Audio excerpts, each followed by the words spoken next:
Secular பரவலர்களுக்கு வணக்கம். நான் உங்கள் பரத் பேசியிருக்கேன். இன்னைக்கு அண்ணாமலை அவர்கள் பாஜகலேருந்து விலகியிருக்காரு. விலகினது மட்டும் இல்லாமல் சில முக்கிய அறிவிப்பு கொடுத்துருக்காரு. ஒரு 20-22 நிமிஷம் வரையும் பேசியிருக்காருன்னு நினைக்கிறேன்.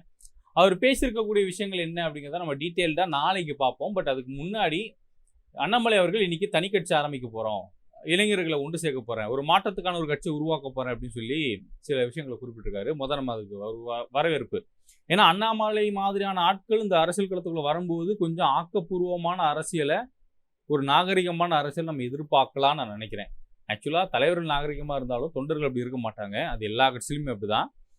இப்போ களம் இன்னும் சூடுபிடிக்க போகுது. ஒரு சைடு தீவிரமாக எதிர்கட்சி திமுக வந்து வேலை பார்க்கும். இன்னொரு பக்கம் ஆளுங்கட்சியாக இப்போ தாவேக்கா சோம்பேறித்தனமாக செயல்பட்டுக்கிட்டு இருக்கு. இந்த பக்கம் அதிமுக இப்போ தான் இறங்கி அடிக்க ஆரம்பிச்சிருக்கிறாங்க. அப்படி இங்கிட்டு பார்த்தோம்னா நாம் தமிழர் சைலண்ட் மோடில் இருக்காங்க. என்ன பிளான் பண்ணுறாங்க நமக்கு தெரியல.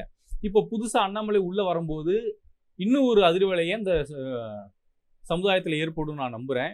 குறிப்பாக விஜயோடைய ஓட் பேங்க் தான் இங்கே பாதிக்கப்பட போகுதுங்கிறது எனக்கு மாற்று கருத்தே இல்லை. ஏன்னா இந்த முறை விஜய்க்கு ஓட்டு போட்டதில் நிறையா பேர் திமுக வேணாம், அதிமுக வேணாம், நாம் தமிழர் வேணாம்னு சொல்லி மாற்றத்துக்காக போட்டாங்க. விஜய் ரசிகர் அப்படின்ற ஒரு விஷயத்தை தாண்டி இவங்களுக்கெல்லாம் ஒரு பாடம் நம்ம சொல்லிக் கொடுக்கணும்னு சொல்லி ஒரு மாற்றத்துக்காக விஜய்க்கு விழுந்த ஓட்டு அதிகம். அந்த ஓட்டு இந்த முறை ஒரு ஆக்கப்பூர்வமான ஒரு அரசியல்வாதியாக அண்ணாமலைக்கு போகும் நான் நம்புகிறேன். திமுக கொள்கை ரீதியாக அவங்க பல போராட்டங்களை, பல வரலாறு அவங்க கையில் வச்சுருக்கிறாங்க. இந்த பக்கம் அதிமுகவும் மக்கள் நலன் சார்ந்து பல விஷயம் செஞ்சுருக்கிறாங்க. நாம் தமிழர் மக்களுக்காக தொடர்ந்து குரல் கொடுத்து தான் இருக்காங்க. ஸோ இந்த இடத்துல தாவேக்க எந்த ஒரு நல்லதும் பண்ணாமல், எந்த ஒரு மக்கள் பிரச்சனையும் பேசாமல், வெறும் திரை கவர்ச்சி அப்படின்ற ஒரு விஷயத்தை வச்சுக்கிட்டு அவங்க ஆட்சியை பிடிச்சிருக்கிறாங்க. ஸோ இது எல்லாத்துக்கும் முற்றுப்புள்ளி வைக்கிற மாதிரி அண்ணாமலை அவர்களுடைய அரசியல் இருக்குமா இருக்காதா அப்படிங்கிறத நம்ம ஃபியூச்சரில் பார்ப்போம்.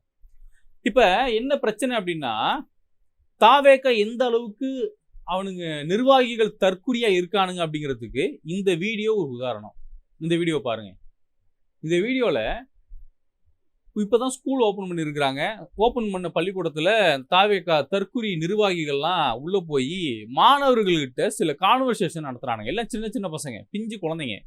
அவங்கக்கிட்ட என்ன கான்வர்சேஷன் நடத்துகிறாங்கன்னா, விஜயோடைய ஃபோட்டோவை ஒரு சேரில் வச்சுக்கிட்டு இவர் யார் தெரியுமா அப்படின்னு கேட்டோன்னா பிள்ளைங்களாம் எனக்கு விஜய் விஜய் விஜய் மாமான்னு கத்துறாங்க. இவர் நீங்கள் படிக்கக்கூடிய விஷயத்தில் இவர் தான் இருக்காரு, இவரை பார்த்தா நீங்கள் படிக்க போகிறீங்க, இவர் யார் தெரியுமா ஊன்னு பேசுகிறாங்க. இப்போ என் கேள்வி என்ன, யார் அது விஜய்? எதுவும் மக்கள் போராட்டத்துக்காக குரல் கொடுத்து சிறைக்கு போன போராளியா? இல்லை அம்பேத்கர் வந்து இந்த சட்ட திட்டங்களை எழுதும்போது அவர் கூட உட்காந்து விளக்கு பிடிச்சிக்கிட்டு இருந்தாரா விஜய்? யாரா விஜய்? நடிகர், இப்போ முதலமைச்சர், அவ்வளவுதான். எந்த ஒரு மக்கள் பிரச்சனைக்காக குரல் கொடுத்த நபர் கிடையாது. எந்த இடத்துலையும் மக்கள் பிரச்சனை பேசுகிற நபர் கிடையாது. எந்த இடத்துலையும் தமிழ் மக்களுடைய, தமிழ்நாட்டினுடைய உரிமையை காக்கிறதுக்காக குரல் கொடுத்த மனிதர் கிடையாது. பக்கத்து மாநிலத்தில் கர்நாடகாவில் சிவகுமார் சொல்கிறாரு, 100 விஜய் வந்தாலும் 500 விஜய் வந்தாலும் நாங்கள் மேகதாது அணை கட்டியே தருவோம், இங்கே எங்கள் தமிழ்நாட்டுக்கு பர்மிஷன்லாம் எங்களுக்கு தேவையில்லை, மத்திய அரசுடைய பர்மிஷன் இருந்தால் போதுன்னு ரொம்ப திமிராக பேசுகிறாரு. இன்னைக்கு அதே காங்கிரஸினுடைய பிரவீன் சக்கரவர்த்தின்னு சொல்லி மிக முக்கியமான நபர் இன்னைக்கு சீட்டுக்காக எம்பி சீட்டுக்காக பிச்சை எடுக்கிறதுக்காக இன்னைக்கு தமிழ்நாட்டுக்குள்ள வந்திருக்கிறானுங்க. தாவேக்கா அரசை போய் பார்க்குறானுங்க. பார்க்கக்கூடியவனுங்க பத்திரிகையாளர் சந்திப்பு நடத்துகிறானுங்க. அந்த சந்திப்பில் பத்திரிகையாளர் கேள்வி கேட்குறாங்க, மேகதாது அணை பற்றி கேள்வி கேட்குறாங்க. பிரவீன் சக்கரவர்த்தி ஓடுறாரு, தெரிச்சு ஓடுறாரு. எந்த இடத்துலையும் தாவேக்கா மக்களுக்காக நின்னதே இல்லைடா. அதெல்லாம் மக்கள் சக்தியே கிடையாது. என்ன போராட்டத்தை பண்ணியிருக்க நீ? மக்களுக்காக எந்த இடத்துல நீ குரல் கொடுத்துருக்குற? எந்த இடத்துலடா நீங்களா குரல் கொடுத்தீங்க? வந்தீங்க, நின்னீங்க, பேசுனீங்க, ஓடுனீங்க, இவ்வளவு தானே. என்ன பண்ணிருக்க? தமிழ்நாட்டு மக்களுடைய அடிப்படை பிரச்சனை, சாதியவாத பிரச்சனை, மதவாத பிரச்சனை, இங்கே மக்கள் பிளவுபட்டு கிடக்குறான். அதுக்கான காரணம் என்ன? இங்கே எந்த மாதிரி சக்திகள் இங்கே வேலை செய்யுது? ஏதாவது விஜய் கட்சி ஆரம்பித்த காலகட்டத்திலேருந்தே திருப்பரங்குன்ற விஷயத்தில் வாயே திறக்கல. அவன் கட்சிக்காரன் ஒருத்தனும் வாயை திறக்கல. இன்னைக்கு நீதிமன்றம் கேட்டிருக்கு, திருப்பரங்குன்ற விஷயம் பற்றி தமிழக அரசு உடனே அவங்களுடைய நிலைப்பாட்டை தெரிவிக்கணும்னு சொல்லி நீதிமன்றம் கேள்வி கேட்டிருக்கு. இந்த விஜயனுடைய தாவேக்கா அரசு என்ன பதில் சொல்ல போகிறாங்க நம்மளும் பொறுத்திருந்து பார்ப்போம். அந்த தொகுதியினுடைய அமைச்சர் யாரு? சட்டமன்ற உறுப்பினர் யாரு? சீட்டு நிர்மல்குமார். அவர் யாரு? பாஜகவுடைய வளர்ப்பு பிள்ளை, பாஜகவுடைய செல்லப்பிள்ளை. RSS பெற்றெடுத்த உண்மையான குழந்தை அவரு. இன்னைக்கு அந்த குழந்தை தான் அந்த திருப்பரங்குன்றத்துல சட்டமன்ற உறுப்பினர். என்ன முடிவு எடுப்பாரு பாப்போமா? பொறுத்திருந்து பார்ப்போம். பிரவீன் சக்கரவர்த்தி வராரு, பத்திரிகையாளர் கேள்வி கேட்கிறாங்க, தெரிச்சு ஓடுறாரு. இதுக்கு தான் நம்ம காங்கிரஸ் எதிர்க்கிறோம். காங்கிரஸ் தமிழ்நாட்டுக்கு துரோகம் செய்த ஒரு கட்சி. இந்த கட்சியை திமுக தூக்கி சுமந்தது. நம்ம தலைப்பாடா அடிச்சுக்கிட்டோம். இவனை நம்பாதீங்க. இவன் நம்ம நாட்டுக்கு எதிரானவன், நம்ம மொழிக்கு எதிரானவன், நம்ம கலாச்சாரத்துக்கு எதிரானவன். இவனை நம்பாதீங்கன்னு தலைப்பாடா அடிச்சுக்கிட்டோம். 1 நம்பர் திருட்டு பயந்த காங்கிரஸ், 1 நம்பர் அயோக்கியம் அந்த காங்கிரஸ்.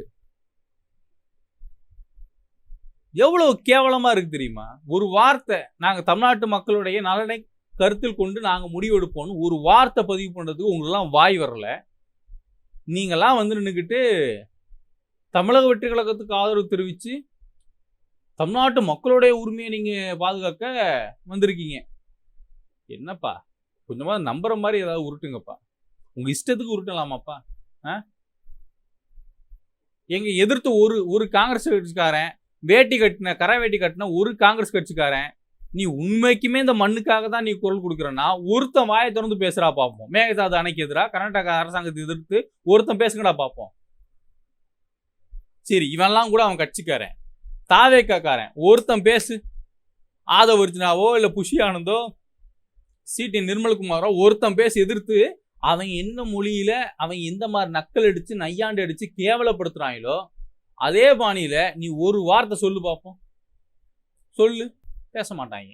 இந்த லட்சணத்துல விஜய் யார் தெரியுமா, அவர் என்ன பண்றாரு தெரியுமா, அவர் என்ன புடிங்கிருக்காரு தெரியுமா அப்படின்னு உட்காந்து குழந்தைங்க கிட்ட பாடம் எடுத்துக்கிட்டு இருக்கீங்க. அந்த குழந்தைங்க கிட்ட அரசியல் பண்றதை நிப்பாட்டுங்கடா. என்னடா அரசியல் இது?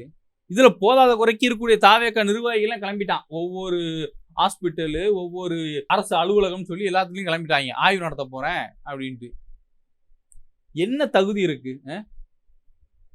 இப்ப சமீபத்துல இந்த சேலம் நிர்வாகி ஒருத்தர் சொன்னாரு, ஓட்டுக்கு 2000 கொடுத்தோன்னு. அதை பத்தி ஒரு தாவேக்கா அவனுடைய ஒரு நிர்வாகிகிட்ட போய் பத்திரிகையாளர் கேள்வி கேட்கிறாங்க. அவரு மைக்க தள்ளி விட்டு ஓடுறாரு, தெரிச்சு ஓடுறாரு. நல்லா இருக்குப்பா, நல்லா இருக்கு. தலைவன் எவ்வளியோ தொண்டனும் அவ்வளிதான். அதுல மாற்று கருத்தே இல்லை. தாவேக்காவுக்கு ஓட்டு போட்ட மக்களுக்கு நான் தற்குறின்னு சொல்ல மாட்டேன். ஆனா தாவேக்கால இருக்கிற பூரா பேருமே தற்குறின்னு நான் சொல்லுவேன். ஒருத்தனுக்கு நம்ம எந்த தொகுதியில் நின்று ஜெயிச்சோன்னே தெரியாம பக்கத்து தொகுதியில போய், அது எதிர்கட்சி ஜெயிச்ச தொகுதியில போய் நின்றுக்கிட்டு ஒருத்தன் நன்றி தெரிவிக்கிறான். அதுக்கு விளக்கம் வேற. நான் பொதுவாக தான் நன்றி சொல்ல போனேன்னு. அப்புறம் சார் என்ன இதுக்கு அங்க போய் நின்று புன்னக்காயல் மக்களுக்கு நன்றி, நீ இந்த கிராமம் தான் எங்களுக்கு அதிகப்படியான ஓட்டு போட்டீங்க, நீ எதுக்கு வேணாத்துன? இதுக்கு தானே உங்களை தற்கொலை சொல்லிட்டு இருக்கிறோம். உங்களுக்கு புரியுதா புரியலையான்னு தெரியலடா. நாகரிக அரசியலும் கையில் எடுக்க மாட்டீங்க, ஆக்கப்பூர்வமான அரசியலும் பண்ண மாட்டீங்க, மக்கள் நலன் சார்ந்து எதுவும் பண்ண மாட்டீங்க, இந்த தமிழ்நாட்டினுடைய உரிமைக்காக எதுவும் பண்ண மாட்டீங்க, வள்ளுவருக்கு காவி சாயம் பூசுறாங்க அதை எதிர்த்தும் கேட்க மாட்டீங்க. என்ன தாண்டா பண்ண போறீங்க? சட்ட ஒழுங்கு சீருக்கு கேட்டு போய் நிக்குது, அதையும் காப்பாற்ற மாட்டீங்க. சட்ட ஒழுங்கு ஏன்டா பாதுகாப்பா இல்லைன்னு கேட்டா எங்களுக்கு டைம் கொடுங்க, ஆட்சி புதுசா வந்திருக்குன்னா இதுக்கெல்லாமாடா உங்களுக்கு டைம் கொடுக்க முடியும்? என்ன இதுக்கு ஒரு 6 மாசம் டைம் கொடுத்தா அதுவரை ஏன் இந்த தமிழ்நாட்டில் செத்து போனாலும் அவனை பத்தி நாங்க பேசவே கூடாதாடா? கிளவி கூட இப்படி ஒப்பார வைக்காதுப்பா. இளவு வீட்டுல கூட இப்படி ஒப்பார வைக்க மாட்டாங்க. விஜய் ஒவ்வொரு இடத்துலயும் போய் ஒப்பார வச்சுட்டு இருக்காரு. ஐயா, நீங்க முதலமைச்சருங்கய்யா, உங்க கையில் தான் ஆட்சி இருக்கு. இப்பவும் உட்காந்து திமுக தான் காரணம் அப்படின்னா என்னங்க ஐயா?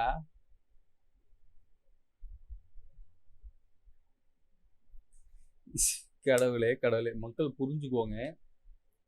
இப்படிப்பட்ட ஆட்சியாளர்கள் மத்தியில தான் இன்னைக்கு நம்ம வாழ்ந்துகிட்டு இருக்கோம். இப்படி தற்குறித்தனமா நிர்வாகத்திறனற்ற பயந்தாங்கோலி முதுகலும் பற்ற ஒரு முதலமைச்சருடைய தலைமையில தான் நம்ம இப்ப வாழ்ந்துகிட்டு இருக்கோம். இப்படி ஒரு நபரை தான் நம்ம இன்னைக்கு முதலமைச்சரா உட்கார வச்சிருக்கோம். மக்கள் புரிஞ்சுக்கோங்க. உங்களுடைய நல்லதுக்காக தான் நம்ம தினந்தோறும் பாடுபடுறோம். புரிஞ்சுக்கோங்க. என்னோட இணைந்திருக்கும் அனைத்து உறவுகளுக்கும் நன்றி.